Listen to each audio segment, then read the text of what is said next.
What's up, summoners? It's your boy Skinner, and welcome back to another Riftbound video. We are hot off the heels of regionals over in Houston last weekend, and it was absolutely an incredible event. I wish I could have been there in person. Unfortunately, I could not be, but I was watching virtual, and I saw the who's who of players in the top cuts. I mean, I recognize names from all sorts of different card game communities, and it was really awesome to see a culmination of all sorts of different TCG paths come together and play in this event this weekend. We know that Annie did take down the event versus Yi in the finals. It was very interesting not to see Kai'Sa win the whole event, and I was actually a little happy about that because I feel like everybody was expecting Kai'Sa to be the winner, so to have the first ever regionals kind of be a mix-up was really cool in my opinion. However, today I'm not here to talk about the top 8 decks, but rather I wanted to talk about the best of each legend decks. So Riftbound came up with a really cool system that I think is something that, as long as I've been playing card games, I have not seen something quite like it, and I think it is an incredible way to incentivize players not just to play the number 1 tier 0 deck.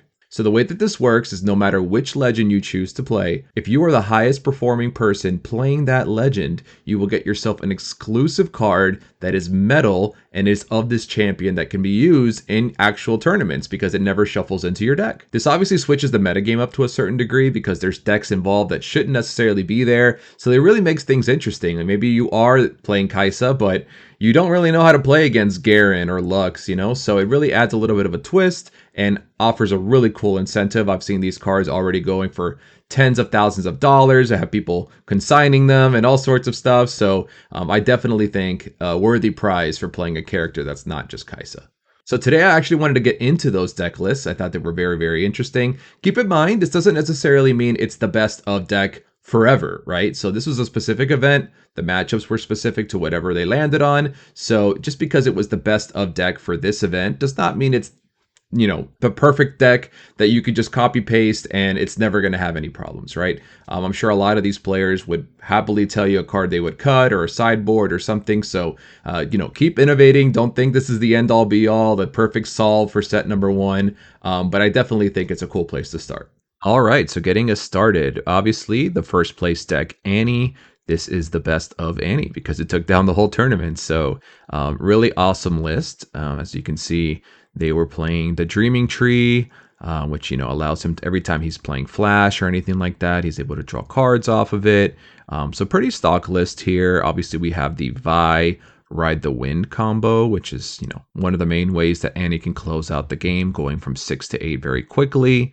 Nothing honestly super stands out to me. I do love, even the Yasuo list that we'll get into carries the same strategy. You can play Scrap Heap in your original list, which, if you start off game 1 with Zon Warns, you can just run in there, discard that Scrap Heap, draw yourself 2 cards, and then in game 2, when the Zon Warns gets, removed, you can just go ahead and sideboard out the Scrap Heaps and bring in, other pieces that maybe are more useful in the matchup. So overall, really think this list is great.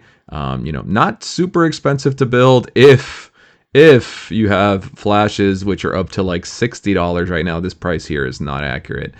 They're pretty high up there, and they only come in the Proving Grounds, which, a little unfortunate considering that they marketed Proving Grounds to be like the starter friendly, not as competitive bundle to get, and ended up being, a meta with, the top 2 decks of the event, both being in the Proving Grounds. So, so if you can manage to get your hands on Kai'Sas, which I have not picked up any Kai'Sas yet, unfortunately, $100-ish right now. So that's not going to happen for me. But if you have yourself a Proving Grounds, unfortunately, it doesn't even bring the 3rd flash. But yeah, I take back what I said. This deck's just definitely not cheap.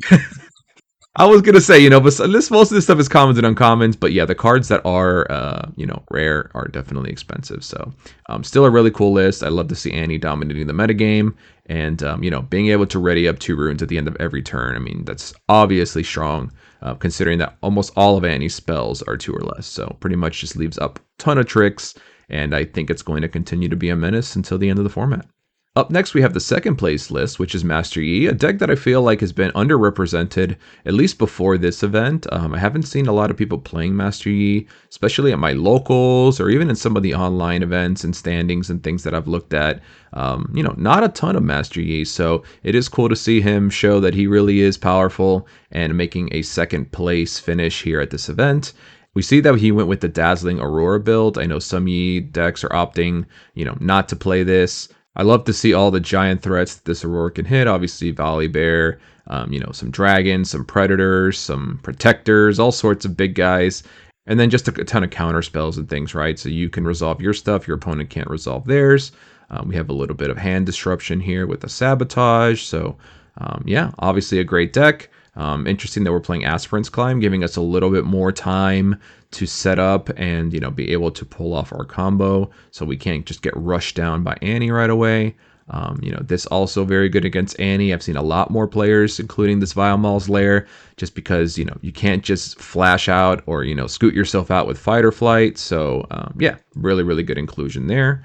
And congrats again on a second place finish to Master Yi. All right, so then we have the best of Kai'Sa, and it could have been a very different top cut.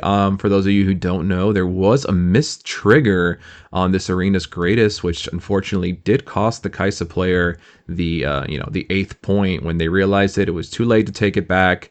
They were on the top 8 of a regional tournament, so no takebacks, and unfortunately the Kai'Sa player did get to 7 points, which just was not enough. So sad to see, even though I'm not a Kai'Sa fan, you never want to see it go down like that. So unfortunate, maybe could have been a different finish, but here is the list that made top 8 here and ended up going the furthest in the event.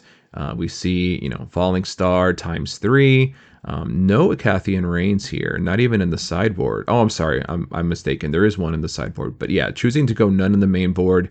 I'm guessing just not anticipating seeing Viktor. I know that's like an auto win against Viktor, so just choosing to keep it in the side. Time Warp, we have one in the main and one in the side, so if you want to play against a slower deck and you want to bring in that extra one, that's a cool option to have. And then the rest of it is, pretty stock. I think Smokescreen is something that's very good against the mirror, and some of these bigger characters, -4 definitely can catch something off guard. And just being able to combo these shrink effects with cards like Falling Star and Void Seeker, you can shrink the character down and then go ahead and just pop it off with one of these removal spells. So obviously we know Kai'Sa's great. Not a lot to get into here. People have pretty much figured out what works. Darius still a monster of a card, Thousand Tail Watcher as well. So yeah, not much more to talk about here, but congrats to the #1 Kai'Sa player at the event. All right. So we got through those. Let's get to the fun stuff, right? So next up, we have Teemo, which I know is a fan favorite. I feel like I have a lot of hatred built up towards Teemo because I have a little bit of PTSD from League of Legends and just my personal experiences with Teemo players. However, I'm ready to see things in a new light in this game, and hopefully I could find some love for this little beautiful Yordle in my heart. But here is Teemo, and a very cool list. We see. Obviously, this card is a monster Ember Monk and auto include in the Teemo list, and a card that I feel only gets love in the Teemo list because of the amount of hitting cards played. So this is a card that I think is very powerful in the list. You see Flash, even ×1, just be able to scoot out your characters. We also have Tide Turner, but a lot of spells, right? So many different spells to be played here, and then we have the Ravenbloom student to be able to take advantage of those spells. And then we could always just end the game with a Mundo Ride the Wind combo after we've loaded our discard up with all of these cheap spells. So you still see these powerful cards like Thousand Tail Watcher, which definitely can swing a game. And overall, just a really cool list. This is the player again that was able to go all the way as a didn't make it to top cut, but did do really well with Teemo. And yeah, I think it's a really awesome list. And if you're a Teemo player out there, this may be somewhere you want to start. So we see in the sideboard, we're even playing this Mega Mech, which I've found is really good against Kai'Sa. It's just a big unit, sometimes hard. You really have to piece together a bunch of spells to take it down. And then, things like Convergent Mutation, which is great at targeting Mundo. So a lot of really cool stuff here. And, congrats to this Teemo player on taking it as far as he did. All right, next up we have Lee Sin, and this was brought by a very well-known player, Jeff Jones, and a very cool list. Obviously, not a lot of players with Lee Sin on their radar unless you're Max Tapera, because he's the Lee Sin stan, the OG Lee Sin stan. But other than that, Lee Sin has kind of been, being swept under the rug. Nobody's really talking about it, but Jeff was like, hey, I think this deck is pretty sweet, and he proved it in day one, I believe. I'd have to double check my sources, but I believe he was X and 1 going into day 2, which is incredibly impressive. Considering that this is a deck that's not on anybody's radar right now. So we see him playing no ramp or anything like that. Just, obviously Find Your Center is technically ramp, but mostly just cards, removal, pump spells, a little bit of counter magic, some disruption here, and then just a bunch of dudes that just get bonuses when they're buffed or get bonuses when they're defending. Kind of playing similar to a Master Yi list in the sense that, we're setting up, we're playing our characters with shield, and then, we're just trying to pump and remove stuff to keep them alive. And then we have a great top end, very similar to Master Yi. We see, the Predators, which, if you're playing body, you can't, not be playing this in your top end. And then things like Faithful. Really cool to see Udyr, since we're able to abuse the buff effect, which not many decks can take advantage of. So Udyr, a card that I've really always liked. Not the greatest card ever, but any kind of card that you can spend it and have options of things to do, I think that's always something to keep an eye on in the future. Could be possible that Udyr becomes more of a staple, but finding himself a little one-up here on this list, which I love. We have Lee Sin centered as the Lee Sin of choice here, which buffs other characters at the battlefield by +2. Very interesting choice. A lot of players like the Lee Sin that can just buff himself, but Jeff decided to play this one, which I really love as well. And then, other just great cards like Kiana, who's able to ramp you or draw cards. So overall, really awesome list. This card can really, really mess up Kai'Sa's day. Unyielding Spirit, an auto include in these body decks, just being able to stop damage from coming down, whether it be Falling Star or even Singularity in some other lists. So that's a great card. And yeah, really, really cool sideboard as well. So shout out to Jeff Jones on this awesome list. And if you were thinking about swinging Lee Sin by your locals, you might want to think about it. So really cool list to see. All right, next up we have a personal favorite of mine, and this is Yasuo by Gale Wins. So shout out to Gale Wins. Has himself a cool podcast, and overall just somebody I've been keeping an eye on since the inception of this game. I know they've been putting in a lot of reps online, something that I haven't been doing. So I always love seeing the research and the developments that they're making, and clearly they are making some developments here because they took Yasuo, who has low-key been one of my favorite champions. I did not think I was going to like this champion much when I first started playing. I was pretty set on playing Viktor, but Yasuo has continued to impress me, and I've actually been playing him more as my main deck now, and even took Gale's list to my last locals and did incredibly well. So shout out to Gale with a really cool list. And yeah, let's get into it a little bit. So the first thing, and this is a list that I have a little more experience with, so maybe I can give a little more insight as to what I think is different. I was playing a list that had also done well in a different tournament that was playing Nocturnes and things like that, and opting to play Candlelit Sanctum as one of their 3 locations in order to peek at the top 2 cards, potentially add a Nocturne into play. And it was cool, but it had the same problem that all other Nocturne decks have, right? Like, it's just very RNG. If you hit it, sometimes it's good enough, sometimes it's not even good enough, and then when you don't hit it, it's just really bad. So I love to see him go for a more like traditional, just good stuff deck. He did not play Kayn, which I actually really love. I feel like Kayn is a card that looks like a shoe-in into this list, and maybe will be better in the future, but I love that he chose to play different cards like Mind Splitter, and even some of this low-end stuff like Stalwart Poro and the Clockwork Keeper, just because Kayn, as awesome as he looks, 0 damage on his second move, you're playing a move deck. You notice that Gale is not playing Ride the Winds in his main board, which is another card that I thought looks like a shoe-in, right? With a champion like Yasuo who can just deal damage when you move him, you would think, oh my gosh, this card is a match made in heaven with Ride the Wind. But I love that he chose to just play a copy in the sideboard, which gives you the option to get to it. We have a lot of digging in this deck with cards like Stack Deck and ways to draw cards off the Keeper and stuff. So we can definitely find it if we need it. But I love that he went with a different approach here.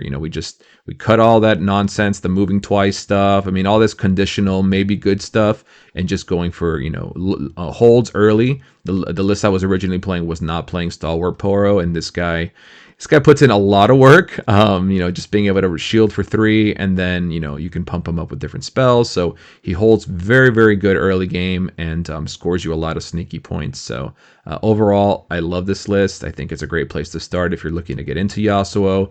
And yeah, I'm curious to see how he develops as Spirit Forge comes out. All right, next up is my original love, Viktor, Herald of the Arcane. This is a deck that I was really excited to be playing when I first heard about Riftbound and I saw the characters that were announced. And truthfully, I still love this character. I still love this deck. However, been having a really hard time versus Kai'Sa. It could just be skill diff, most likely is. But Acacian Rain is such a powerful card. However, I see some players on the larger stage that, like we saw earlier, are not really investing much into Acacian Rain. So this might have been, a low-key decent pick. If you're not able to get Acacian Rain, this deck can really be a menace.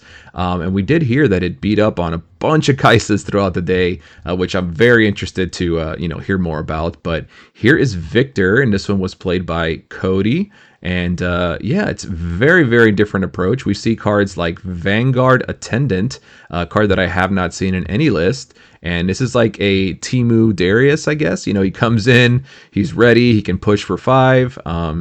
Pretty cool unit, essentially having accelerate for free, which I like that. And I can see, how this could be just an additional way to pressure the board.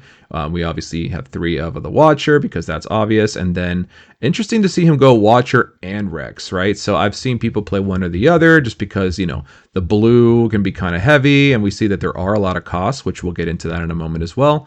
But yeah, seeing him play 3 of Riptide Rex, 3 of Watcher. I mean, he's creating a ton of ways to remove stuff. We have 3 of Singularity, 3 of here, 3 of here, 3 of Call to Glory. So like he is really going for consistency, which I love to see. He's not playing a ton of 1-ofs, although he is playing a couple. But this list looks pretty sweet. I'm interested to kind of retune my deck and see if something like this is a little more suited for my local meta, considering there is a ton of Kai'Sa.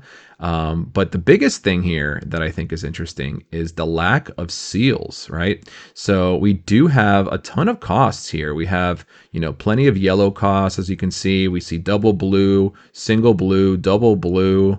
Both of these are yellow. So there are a lot of power costs in this deck, and choosing to go with 0 of the seals is just a really crazy idea. I mean, myself, I just got my 3 seals in the mail, and now I'm like, dang it, seals are out. I was too slow. So yeah, that's another thing that I thought was really interesting, just to see that this list doesn't play any seals at all. So I'm curious, just you have to be really good on resource management, and just not put yourself back 100 turns.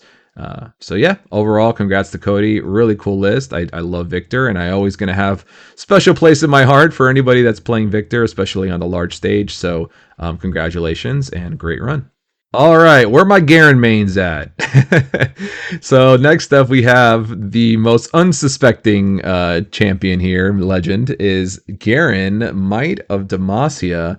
I think we can all mostly agree. I mean, there might be a couple of, Garen defenders out there, but, Garen definitely the weakest legend in Set 1 Origins, right? Not to say he will always be the weakest, but right now it's just a lot of criteria to do his effect, and it's just not as strong as, playing anything else. So love to see 13 players played Garen at this event at over 1,000 attendees.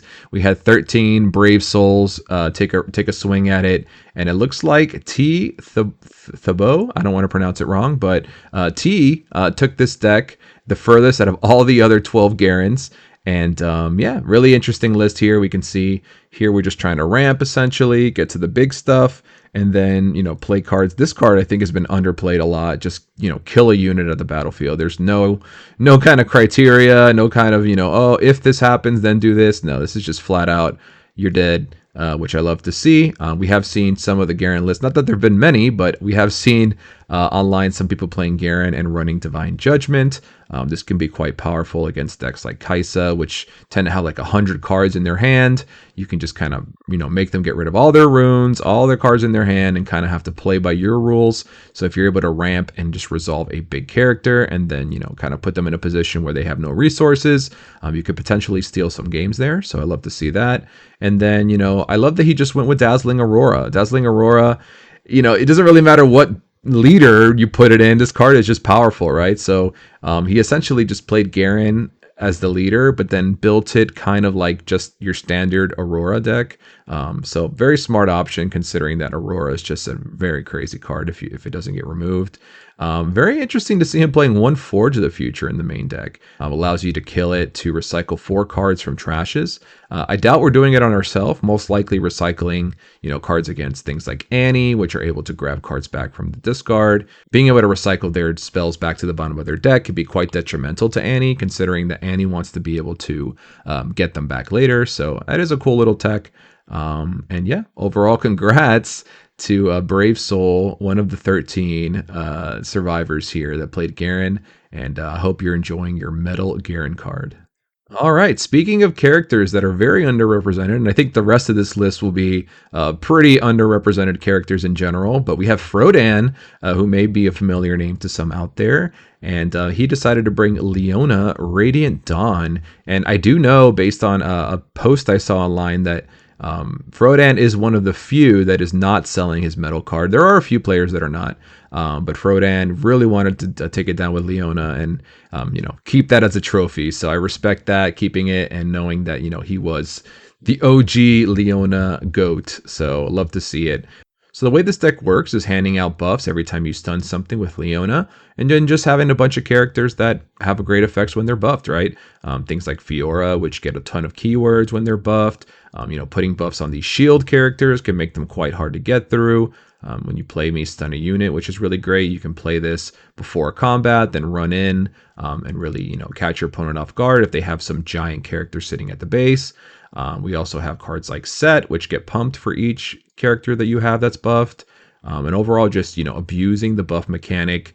Cards like Call to Glory, which I found very powerful. Even for 3, it's very powerful. This +3 really throws off the math. There's so many +2s in the game right now. So +3 is kind of like a little bit of a deal breaker there. And just being able to surprise somebody when you're tapped out. A lot of players will just not play around this card in general. So you can really catch somebody off guard by spending a buff and giving a unit 3. So really love to see that. And then obviously you can only play this with Leona, so taking advantage of Zenith Blade, stun an enemy unit at a battlefield, and you may move a friendly unit to the enemy unit's battlefield. So essentially latching onto them, just like in the video game, and yanking yourself in there. So love to see it. Plays a little bit like Showstopper, and is just a great card in general. So really cool list. Leona, I play support in League of Legends, so all the support legends are always a special place in my heart. So love to see it. Congrats again to Frodan, and I hope to see more Leona in our future.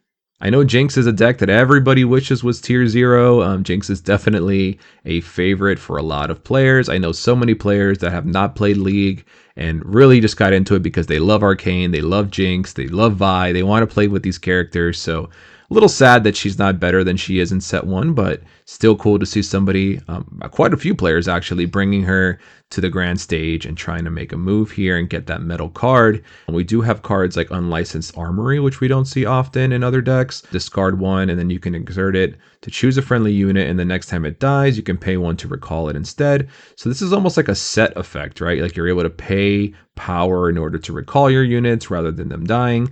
But it does require you to discard a card, which normally seems like a bad idea, but being Jinx, this is actually a benefit. So 3 of those in the list, just being able to save some of these amazing units like Vi and Darius, etc. So really cool list. And then, of course, as we've seen in so many decks that play Chaos, we have Ride the Wind, which can be quite the monster with Vi, just like it is in Annie. So you still have that combo that you can access, as well as other amazing cards like Darius and Kaisa. So you still get to play all the good stuff, right? It's just Jinx is passive, not as great as it should be right now, right? Drawing 2 is insane, but having no cards in your hand when you're playing against Kaisa and they have 100 cards in their hand doesn't feel great. But if you are able to rush in some points, I think Jinx can definitely be a contender. And something else that I think is awesome is that they ended up playing Jinx Rebel as their chosen champion, which you don't see all the time. And just being able to ready her and potentially move her multiple times can be quite powerful. So overall, really cool list. And yeah, congrats to them. All right, next up is the last of our Proving Grounds legends, and this is Lux, another character that I've always thought was super interesting, and I think in the future has a lot of potential. She does benefit from playing spells that cost 5 or more. I think as the game continues and more spells cost 5 or more, Lux's power level will increase. I think this list represents pretty much what I would go with as well if I was playing something like this.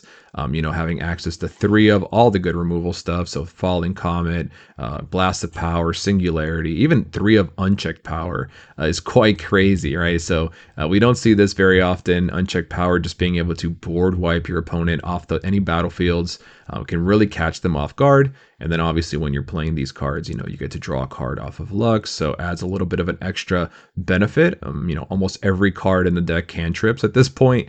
And then you have obviously big bombs like Time Warp, which can also draw you a card. And then Final Spark, which is a Lux only card, which just deals 8 to a unit, which is just a massive blast.